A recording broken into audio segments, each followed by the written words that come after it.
Hello అండి. Welcome to Srikanna TV. ఈరోజు recipe చాలా హెల్తీ రెసిపీ. సగ్గుబియ్యం గంజి. గర్భిణీ స్త్రీలు ఇది తాగితే చాలా మంచిది. జ్వరం వచ్చి ఏం తినబుద్ధి కానప్పుడు ఇది తాగితే మనకు చాలా ఎనర్జీగా ఉంటుంది. వాంతులు, విరోచనాలు అయినప్పుడు కూడా ఇది తాగితే చాలా మంచిది. దీన్ని ఎలా తయారు చేయాలో చూద్దాం. ఫస్ట్ సగ్గుబియ్యం తీసుకొని మెత్తగా గ్రైండ్ చేసుకోవాలి. గ్రైండ్ చేసుకున్న పిండిని మెత్తగా పరుము లేకుండా జల్లించుకోవాలి. ఈ పిండిని స్టోర్ చేసుకొని మనం ఎప్పుడు కావాలనుకుంటే అప్పుడు చేసుకొని తాగొచ్చు. ఈ సగ్గుబియ్యం పిండి బయట మార్కెట్‌లో కూడా మనకు దొరుకుద్ది. హాఫ్ లీటర్ వాటర్ తీసుకొని స్టవ్ మీద పెట్టుకొని, కొద్దిగా ఉప్పు వేసుకున్నాను.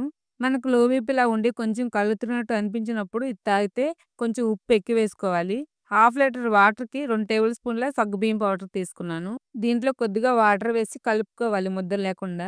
దీన్ని ఇప్పుడు ఈ వాటర్‌లో గారగట్టి నెమ్మదిగా వేసుకోవాలి. స్టవ్ ఫ్లేమ్ సిమ్‌లో పెట్టుకొని 2 నిమిషాలు అలా ఉంచేయండి. ఇప్పుడు స్టవ్ కట్టే ముందు ఒక నిమిషక్క పిండుకోవాలి. జ్వరము, వాంతులు, విరేచనాలు ఉండే పేషెంట్స్‌కి అయితే ఇలా వడగట్టుకోవాలి. కొంచెం సగ్గుబియ్యం పలుకులో ఏమైనా ఉన్నా పోతాయి.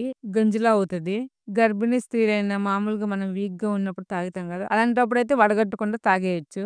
మనకి నీరసంగా ఉన్నప్పుడు, జ్వరంగా ఉన్నప్పుడు, మన ఒంటికి వేడి చేసినప్పుడు ఇది తాగితే చాలా మంచిది.